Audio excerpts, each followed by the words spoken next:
मैं उनसे चोरी ये ट्रेनिंग करता था। मेरी वालदा को और मेरी बहन को पता था। वो जब दूध वगैरह आता था तो वो बाकी भाइयों से अलग मेरे लिए रख लेते थे, क्योंकि आपसे ज़्यादा दूध हाँ, पीना पड़ता था। वो क्योंकि ये एक एनर्जी की गेम है, इसमें ज़्यादा डाइट पे आते हैं ब्रेक के बाद। ब्रेक के बाद आते हैं डाइट पूछते हैं, क्योंकि आज हमारे साथ मौजूद है नाज़रीन पाकिस्तान कबड्डी टीम के कप्तान, सदारती अवार्डी याफ्ता और life time achievement award holder भी, और आलमी शोहरत याफ्ता कबड्डी स्टार शफीक अहमद चिश्ती साहब। इनके अगर मैं अवार्ड्स की आपको गिनती बताऊँ ना तो बहुत लंबी लिस्ट है, बंदा पढ़ते पढ़ते ही थक जाएगा, इतनी ज़्यादा। 2021 में यूके सीज़न के बेस्ट रेडर जो है ना, 2022 में यूके और ऑस्ट्रेलिया कबड्डी कप के बेस्ट प्लेयर, ठीक है, 2023 में यूके अवार्ड और कबड्डी कप के बेस्ट रेडर, जबकि 2024 में यूके कबड्डी कप के बेस्ट प्लेयर जो है ना, ये लिस्ट अब देखें चलती जा रही है आगे, और ये ख़त्म नहीं हो रही। 2009 में ये इन्होंने अपना सफ़र शुरू किया और क्या शानदार अपना सफ़र बनाया कि पूरी दुनिया देख रही है। और आज इनसे मुलाकात करवाते हैं, हमारे पास मौजूद है शफीक अहमद चिश्ती साहब। क्या हाल है? जी अल्हम्दुलिल्लाह फर्स्ट क्लास। कितना प्राउड मोमेंट होता है आपके लिए, कहीं जाते हैं तो एक होते हैं ना रियल हीरो, रियल वाला हीरो, आपको तो कहते होंगे लोग, प्यार मोहब्बत जो है जब अपनी बांटते होंगे तो आप तो बहुत खुश होते होंगे। नो डाउट, इसमें कोई शक नहीं है कि अवाम आज भी अपने रियल हीरो से मोहब्बत करती है। ये नहीं है कि कुछ बनावटी या वो अंदर से मोहब्बत आपको नज़र आ रही होती है, और वो जब हम अगले बंदे में देखते हैं तो हमें ज़्यादा प्राउड फील होता है और फिर ज़्यादा इससे अच्छा परफॉर्म करने को दिल करता है। आपको पुश किसने किया था फैमिली से? मुझे पुश किसी ने भी नहीं किया था। मैं एक पीर घराने से ताल्लुक़ रखता हूँ अल्हम्दुलिल्लाह। चिश्ती फारूकी हमारी कास्ट है। अच्छा। तो हज़रत बाबा फरीद गन शक्कर आपने सुना है, उनके औलादे गन शक्कर हैं अल्हम्दुलिल्लाह, माशाल्लाह। तो हमारे घर में कोई भी नहीं कबड्डी खेलने वाला। अच्छा। मेरी फैमिली में कोई भी नहीं कबड्डी खेलने वाला, सारे बस पीर नमाजी परहेजी लोग थे। तो मैं बस वो उनमें से मैंने भी कोई, मेरी भी कोई ये नहीं था कि मैं खेलूँ कबड्डी लाजमी। मेरे पास एक टीचर्स थे, वो कबड्डी खेलते हुए, चारों भाई थे और चारों बड़े अच्छे प्लेयर्स थे हमारे इलाके के। तो फिर उनकी वजह से उन्होंने मुझे ये, जब आपको पता है कि स्कूलों में मैचेस होते थे, प्राइमरी स्कूलों में छोटे बच्चों के स्पोर्ट्स गाला होते थे, तो उसमें मैं भी साथ खड़ा था। उनको ये पता था कि ये थोड़ा सा शार्प है और इसकी बॉडी थोड़ी है, खेलने वाली है, प्लेयर्स वाली। तो मैं फिर उन्होंने जब प्लेयर उनके कम हुए तो उन्होंने मुझे उसमें डाल दिया प्लेयर पूरे करने के लिए। तो अल्लाह का शुक्र ऐसा हुआ कि मैं, जो मेरे से सारे सीनियर थे, उन सब से अच्छा परफॉर्म मैं कर गया। तो फिर वहाँ से ये मेरा जर्नी स्टार्ट हुई। कितने साल के थे आप? तकरीबन मुझे लगता है मैं तीसरी या चौथी क्लास में हूँगा।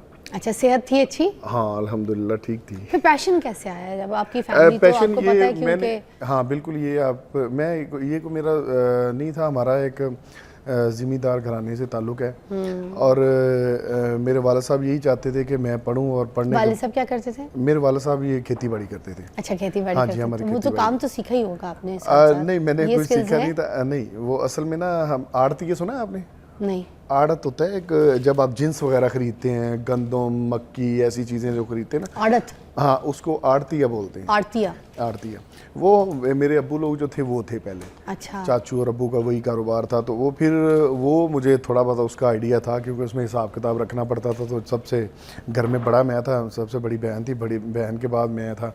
तो फिर वो चीज़ें थोड़ी सी मुझे पता थी। चाचू के बच्चे भी, बेटे भी, एक ही बेटा था, वो भी छोटा था, तो फिर उसके बारे में मुझे थोड़ा सा पता था। लेकिन ये खेती बाड़ी का इतना ज़्यादा नहीं था पता। लेकिन बाद में देखते थे, इतना भी नहीं कि पता ही ना हो, ये भी नहीं है, पता था, लेकिन इस कदर नहीं था कि अच्छी। तो कहाँ से ताल्लुक़, कहाँ से? मेरा ताल्लुक़ बेसिकली साहिवाल से। 87 नाइनल मेरा गांव है। और उसके बाद गांव वाले कितना प्राउड फील करते हैं अब आपके एजाज़ात पे।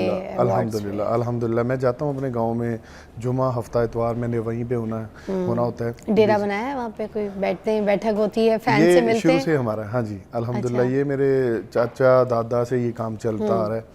तो उनका फिर अब जब जैसे अब्बू लोग 4 भाई थे, फिर चारों के बच्चे आगे हुए, फिर उन्होंने सब ने अपना अपना अलग बना लिया। तो बेसिकली पहले मैं नहीं था ये सारी चीज़ें चलाता। छोटा भाई था मेरा, तो उसकी डेथ हो गई 2 साल पहले। तो वो चलाता था सारा और वाला साहब चलाते थे, वाला साहब की भी डेथ हो गई, तो फिर वो सारा मुझे जाना पड़ता है अब वहाँ पे। तो मैं फिर जुमा हफ्ता इतवार, बेसिकली मेरी रहाइश यहीं पे गुलबर्ग में ही है, तो यहाँ से फिर मुझे जुमा हफ्ता इतवार में वहाँ पे जाता हूँ और सारा टाइम जो है वहीं पे डेरे पे। फिर ये ट्रेनिंग कैसे शुरू हुई, कैसे आपने सीखा ये सब कुछ और कैसे आगे बढ़े? बिल्कुल कौन ऐसे साथ खड़ा हुआ? कोई तो चाहिए होता है ना आपको, बिल्कुल फील्ड भी डिफरेंट हो। इसमें मेरी वालदा मेरे साथ खड़ी हुई और मेरी बहन बड़ी जो थी मुझसे, वो क्योंकि मैं जब आना तो मैंने कहा आप ही मैं जो ये खेलने का बाजी मैंने ये लाजमी खेलना है तो मुझे खेलने दे, क्योंकि अब्बू मेरे मुझे मारते थे इस काम से कि ये काम बड़ा ख़तरनाक है और ये कोई आपकी टांग वगैरह टूट जाएगी और कुछ आपको चोट लग जाएगी, फिर आप हर चीज़ से फारिग हो जाएंगे, लेकिन इससे अच्छा कि आप पढ़ें और पढ़ने के बाद ये काम करें।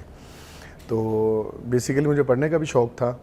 मैंने अब्बू से ये प्रॉमिस किया कि मैं क्या साथ साथ पढ़ूंगा भी और साथ साथ ये गेम भी करूंगा। और चूँकि मेरे वालिद साहब बिल्कुल इस चीज़ को लाइक नहीं करते थे, तो मैं उनसे चोरी ये ट्रेनिंग करता था। मेरी वालदा को और मेरी बहन को पता था, वो जब दूध वगैरह आता था तो वो बाकी भाइयों से अलग मेरे लिए रख लेते थे, क्योंकि आपसे ज़्यादा दूध पीना पड़ता था। वो क्योंकि ये एक एनर्जी की गेम है, इसमें ज़्यादा डाइट पे आते हैं ब्रेक के बाद।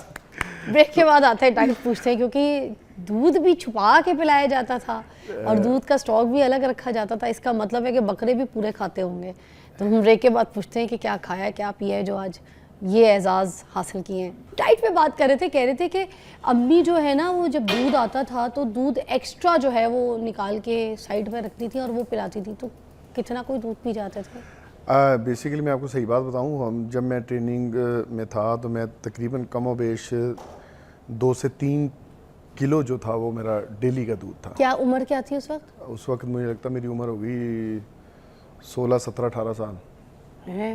यस। अच्छा, मेरे जो हस्बैंड है ना इजाज़, वो भी इतना ही कोई दूध पीते थे, वो तो अभी भी पी जाते हैं इतना दूध। वो गांव से किसी ताल्लुक रखते हैं? नहीं, गांव से नहीं, वो है तो सियालकोट से, मगर दूध वगैरह डाइट में इतनी। सियालकोट भी एक पहलवानों का शहर ही है, गुजरांवाला और सियालकोट, ये तकरीबन इसमें पहलवान ज़्यादा और इसमें ये चीज़ें ज़्यादा की जाती हैं कि बच्चों को स्पोर्ट्स से ज़्यादा मतलब कि बाकी चीज़ों से ज़्यादा स्पोर्ट्स में है ना। हाँ, तो इसलिए अम्मी ने ऐसी ग़िज़ा दी है। You right. अच्छा, फिर और खाने में क्या खिलाती थी आपको? क्या जब वो लस्सी वगैरह होती थी हमारे मेरी वालदा जब लस्सी बनाती थी तो वो लस्सी में से मक्खन, ओरिजिनल मक्खन वो निकलता था, वो मेरे लिए रख लिए, बाकी भाइयों से ज़्यादा मेरे लिए रखा जाता था। तो ताकि वो ट्रेनिंग करता है, ग्राउंड जाता है, फिर उसके बाद घर में अगर मटन या चिकन कुछ भी आना तो वालदा ने मेरे लिए एक्स्ट्रा रख लेना। उसकी रीज़न यही होती थी कि बच्चे ने ट्रेनिंग करनी है। तो मेरे वाले साहब कई बार उनसे लड़ते भी थे कि आप ये इसको गलत ट्रैक पे डाल रहे हैं, तो आप ये बड़ी चोट वाली गेम, क्योंकि वाले साहब जानते थे इस चीज़ को, खेले तो नहीं थे लेकिन ये जानते लाजमी थे कि ये कबड्डी जो है ख़ासकर ये बड़ी हार्ड गेम है और इसमें चोट लगने का 110% चांस होते हैं। तो वो फिर इसलिए मुझे कहते थे कि आप इस चीज़ को छोड़ो और बाकी चीज़ें करो। तो अच्छा, मक्खन खाते थे, देसी मक्खन वगैरह रोटी पे रख के? हाँ। कोई, अच्छा मैंने देखा है कि कोई भी इजाज़ भी क्या करते हैं, एथलीट है ना, तो वो कोई भी सालन हो उसके साथ रोटी के ऊपर अच्छा खासा मक्खन रख के खाते हैं। बस वो इसी वजह से ना मक्खन, उससे क्या मिलता है आपको? क्या उससे एनर्जी, वो देखें वही तो ताकत है असल। आप जब सारी चीज़ों को, दूध को, लस्सी को, सबको निचोड़ के, दही को निचोड़ के जो उसका मिक्सचर एंड पे निकलता है वो यही है। अच्छा, जैसे सारी गेमों के मजमूए को कबड्डी कहा जाता है। वो आप खाते हैं देसी घी, शक्कर, उसमें मेवा जाट डाल के? बिल्कुल। वो देखें, अगर वो इससे क्या होता है? इससे आपकी बॉडी स्ट्रांग होती है, आपके जो मसल्स होते हैं वो स्ट्रांग होते हैं, आपके जो विटामिन होते हैं बॉडी में वो पूरे, कैल्शियम पूरा, हर चीज़ पूरी होती है। थोड़ी बहुत डाइट आप लोग की मुझे भी आ गई ना? नहीं, आपको मुझे लगता है ये जितना आपने मुझे बताया आपको सारी आती है। मैंने नई नई सीखी है और नया नया खाना भी शुरू किया है। मैं अपनी बेटी को भी खिला रही हूँ, फुटबॉल सीख रही है। अच्छा, सही है, खिला सकते हैं, ये चीज़ अच्छी है ना? ये ग्रोथ के लिए बड़ी अच्छी चीज़ें हैं। ये तो नेचुरल चीज़ें हैं। देखो, ये हमें खिलानी चाहिए ना? बिल्कुल। एक चीज़ है स्टीरॉयड। आजकल जो आपने देखा होगा अक्सरियत में लोग स्टीरॉयड की तरफ बहुत ज़्यादा बच्चे जाते हैं। तो ये चीज़ें फिर वो हम जैसे मतलब जो, मैं तो नहीं मतलब, लेकिन ऐसे लोग बहुत सारे हैं जो फिर उस यूथ को ये बात समझाते हैं कि ये टीका लगा लें, ये गोली खा लें, ये कर लें, ये वो कर लें। ये नहीं सही चीज़ है। मतलब मैं ये चाहता हूँ कि ऐसी चीज़ नहीं होनी चाहिए जो हमारे स्पोर्ट्स मैन खालिस होनी चाहिए। हाँ, और जब आप स्टीरॉयड यूज़ करते हैं तो वो आप चंद महीनों के लिए, घंटों के लिए, साल के लिए या 2 साल के लिए आप करते हैं। हाँ, ये जो आप तो नेचर आपकी डाइट है, अम्मी ने बहुत मेहनत की, फिन्नियाँ खिलाई आपको, वो जो कुछ। लड्डू होते हैं बना के उस तरह बिल्कुल से ऐसे ही। फिन्नी के हमसे ही लड्डू खाए, कहते हैं मजे के होते हैं, तिल के लड्डू जिसे हम कहते हैं, पंजीरी के लड्डू हाँ, उसको बोलते हैं। पंजीरी के लड्डू, हाँ, उसके अंदर पंजीरी बड़ा के ज़्यादा लड्डू। तिल डालते हैं ना। हाँ बिल्कुल, वो तो अभी लास्ट टाइम तक मेरी अम्मी की 6 महीने पहले डेथ हुई है, अल्लाह, तो उनको जन्नत वो में तो आना लास्ट टाइम तक बनाती थी और रखती थी। उनको पता था मैंने जब टूर पे जाना होता था तो वो काफ़ी सारे बना के मुझे दे देती थी, साथ में लेके जाता था। लेके जाओ, मेरी सास ने मुझे बना के दिए थे पैकेट में इतने सारे, मैं खाई, जितने मजे के होते हैं। हाँ, वो मतलब वीक में एक में लाजमी खाता था। जब भी कनाडा, इंग्लैंड, अमेरिका जहाँ भी टूर पे जाना, वो एक लाजमी हमें बहुत वहाँ पे- अच्छे। अच्छा, और दूसरा गोश्त के बारे में भी बताइए, बीफ खाते हैं, मटन खाते हैं, बछड़े का खाते हैं, बच्चे का होता है, बच्चा ही होता है, बच्चे बच्चा, का कट्टा, बकरा। कट्टा बकरा इसमें बताइएगा। हाँ, तो बकरा खा लेते हैं? बकरा और मुर्गा तो हमारी समझ लेके एक वीक ही मैंने 4 बार 5 बार खाना होता एक बकरा अगर रोस्ट कर दूं पूरा खा जाएंगे अभी? नहीं, एक सवाल है, नहीं क्यों, ऐसे तो नहीं होता। नहीं, एक प्लेयर जो होता है उसकी डाइट जो होती है, ये जो पहलवानों वाला डाइट, ये एक मैं और आपको क्लियर करूं, जो कुश्ती और कबड्डी, इन दोनों में बहुत डिफरेंस है।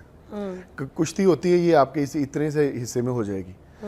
कबड्डी जो है ये समझ लेके इसमें शार्पनेस भी चाहिए, इसमें आपको ताकतवर होना, बड़ा जिस्म होना, आपके मसल्स बड़े होने, आपकी फुर्ती, आपकी स्ट्रेंथ, आपका मतलब कि जो भी एक बॉडी की जितनी भी गेमें हैं उन सब के मजमूए में जो चीज़ होती है उसको कबड्डी होती है वो।